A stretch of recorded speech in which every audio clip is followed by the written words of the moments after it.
Bienvenue sur Africa 24 dans cette nouvelle édition du 12-15. Très belle année 2016 à tous. Voici les titres. 2015 ayant donc pris fin ce jeudi, c'est ici l'occasion de revenir sur les grands événements de l'année écoulée. Nous vous proposerons ainsi de revenir sur les temps forts du Gabon. Passage à la nouvelle année oblige, les dirigeants africains n'ont pas dérogé au traditionnel discours à la nation du 31 décembre. Théodoro Obiang-Nguema Bazogo, le chef d'État équato-guinéen, a de son côté plaidé pour une Guinée équatoriale unie et prospère. Le Bénin fait d'ores et déjà tourner vers l'échéance électorale de cette nouvelle année.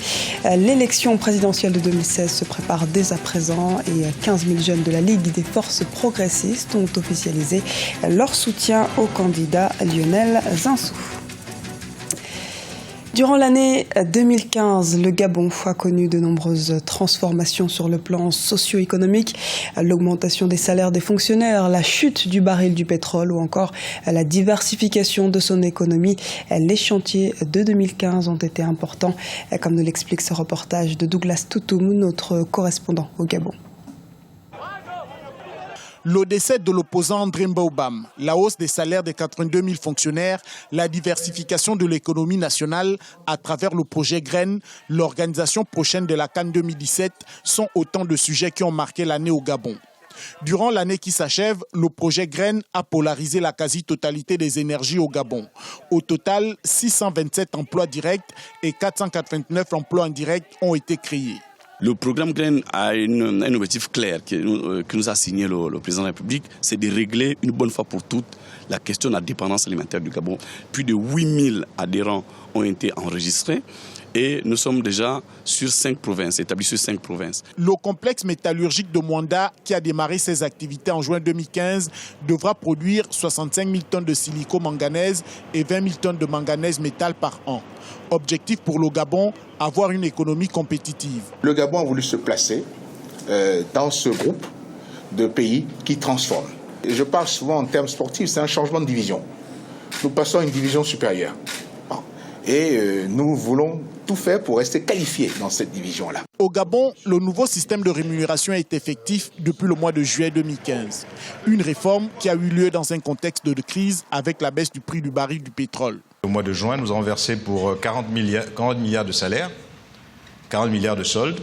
Là, au mois de juillet, nous sommes à près de 52 milliards que nous avons versés. Donc l'évolution, elle est nette. Le nouveau système de rémunération est une réalité.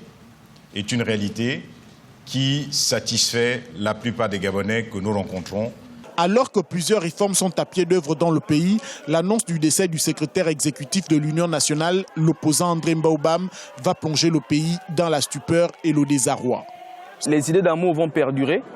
Son décès ne va en rien stopper le processus qui avait déjà été déclenché après 2009. En sport, après une co-organisation en 2012 avec la Guinée équatoriale, la Confédération africaine de football a renouvelé sa confiance au Gabon pour abriter seule, cette fois, la compétition en 2017.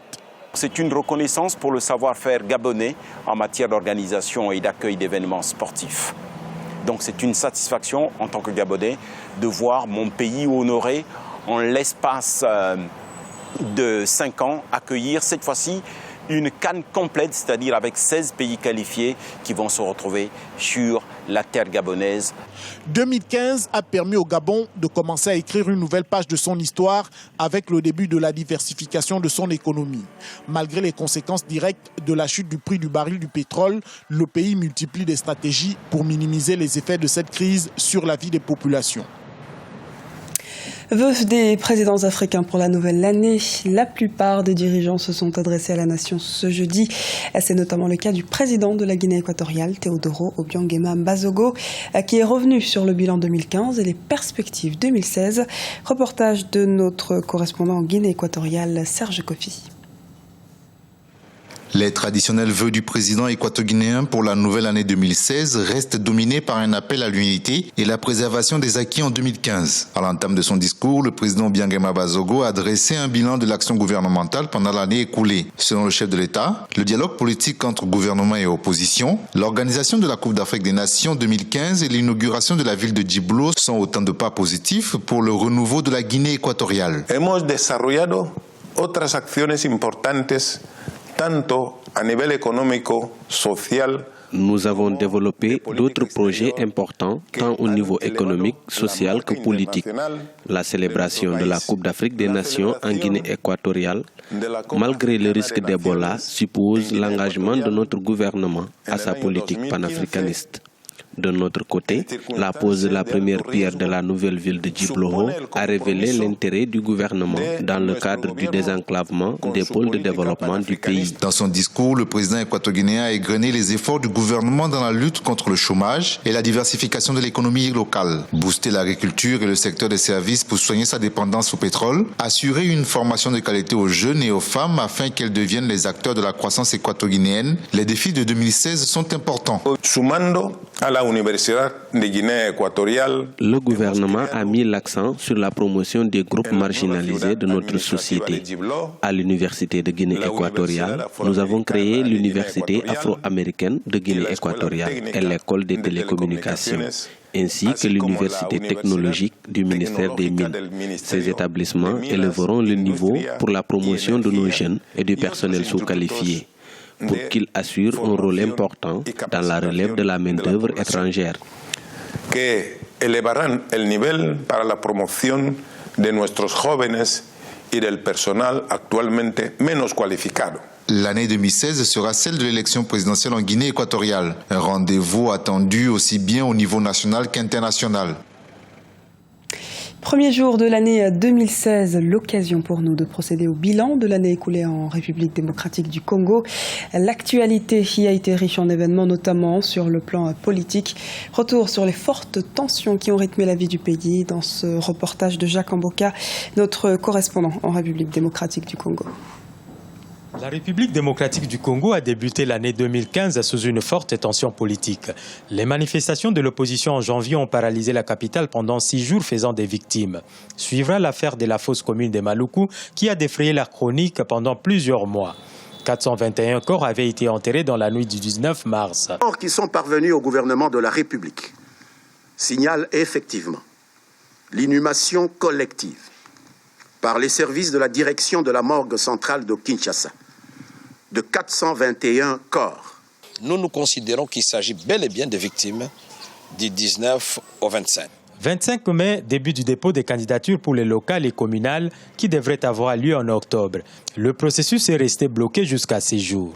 Je pense qu'aujourd'hui, les élections locales, communales et urbaines ne peuvent pas être une priorité.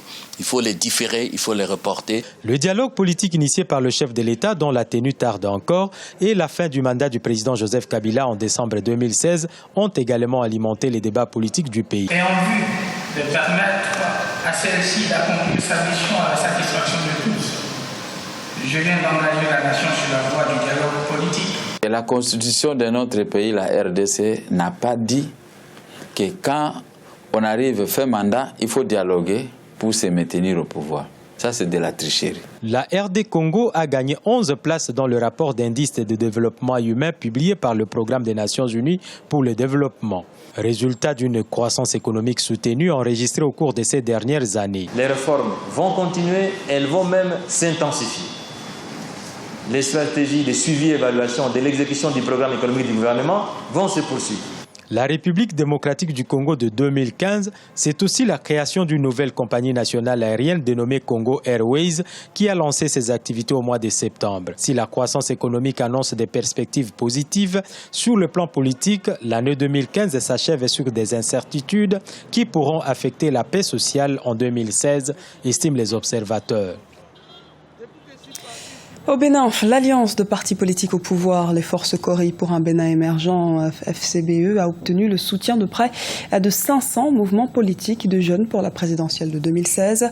Réunis au sein de la Ligue des forces progressistes, ces mouvements sont à présent en ordre de bataille pour défendre les idéologies du candidat Lionel Zinsou. Reportage de notre correspondant au Bénin, Lefty Ounou, commenté par Franck Nodofina.